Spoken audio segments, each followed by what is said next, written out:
Fair warning, I usually don't curse in my films, but there will be just a little bit of cursing in this one.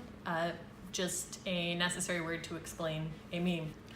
Sam, looking good. I see you have your have a cola and smile bitch look on. There's just one other thing that you need.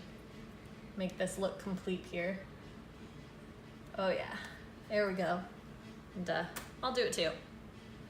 Wouldn't want to leave you alone. Oh yeah, looking good. If you know why Sam the Second and I have black stripes under our left eye, then you saw the same movie we did, and we should definitely be friends. If you don't know what's going on here, I'm about to tell you about it.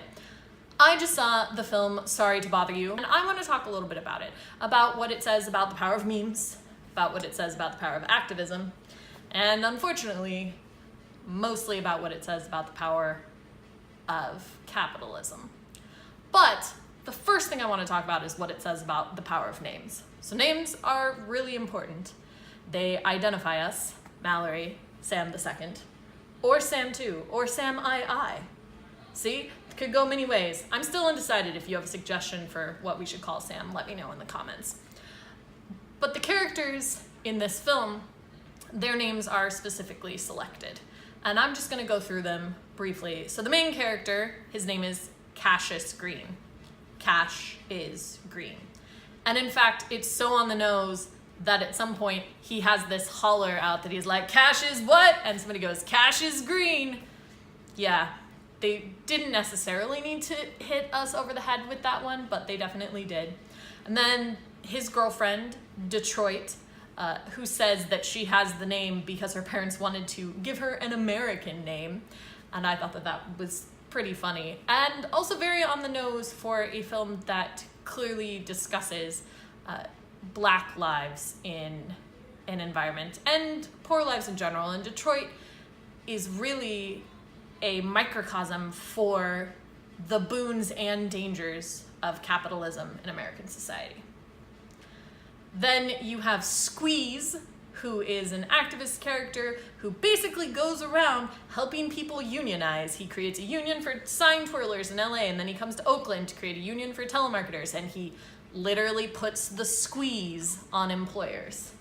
And then you have Steve Lift, the head of the mega corporation, and he's got a probably nod a bit to Steve Jobs, but I think just in general, a nod to the way that corporate CEOs are seen and noticed.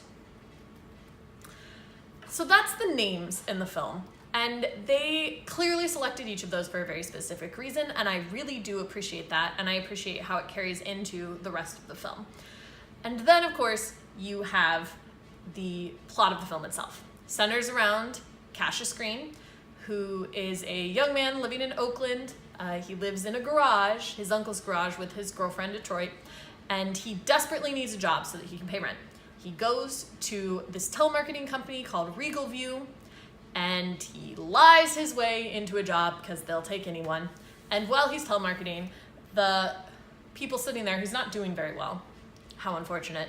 And they tell him to use his white voice. And the idea of white voice is basically, it's a voice that makes it sound like everything's easy. It's the way that white people wish they sounded. Like they don't have to worry about anything. Like they never get fired, just laid off. Like you're gonna walk out this door and into your own Jaguar, and that's why you can talk to them. That sort of idea. And he uses this white voice, he's incredibly successful, and he becomes a power caller. And that's when things start to get strange. This is an absurdist movie, and it takes place in a semi-future / alternate reality. It's basically the worst vision of what the world could be. It's a capitalist society, almost wholly, where the most popular show on television is a show where people get beat up so that everyone else can watch them, and where the most popular company, owned by Steve Lift, is called Worry Free. Another great name, by the way. Regal View for the telemarketing firm is a great name, and Worry Free is a great name. And Worry Free you come and work for us if you're worried about paying rent, and it's a worry-free job. We give you a job, we give you a place to live, and we feed you. It's everything you could ever want. And then Detroit and her band of the Left Eyes, that's this mark right here, of activists, are against that. They talk about how it's slavery, and she prints out a lot of slogans that have to do with that. And I listened to this discussion of Worry Free and realized that it sort of sounds like the Disney College program. Come, work for us, we'll pay you, but we'll only pay you just enough for you to afford the housing that we require you to live in. Yeah.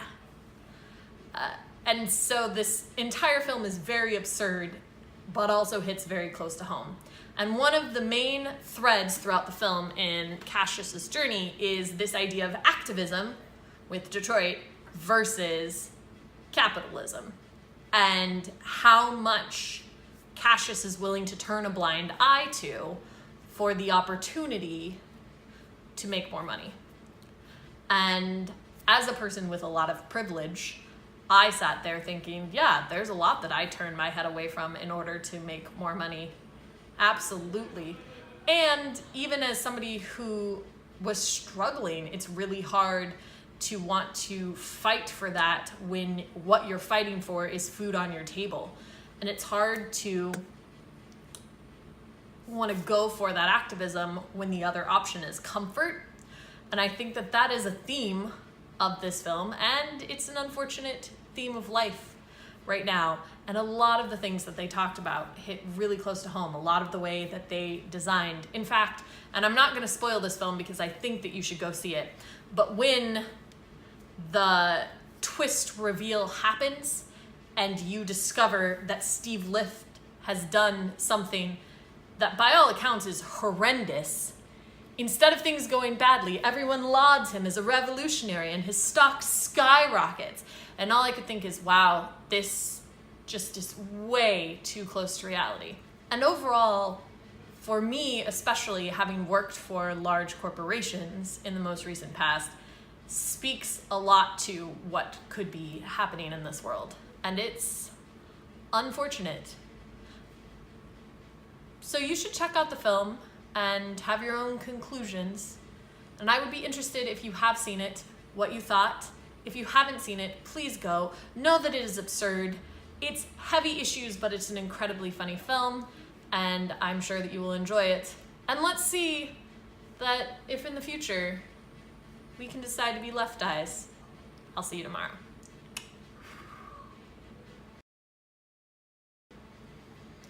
We gotta get you a hand to blow kisses. Yeah, that's weird.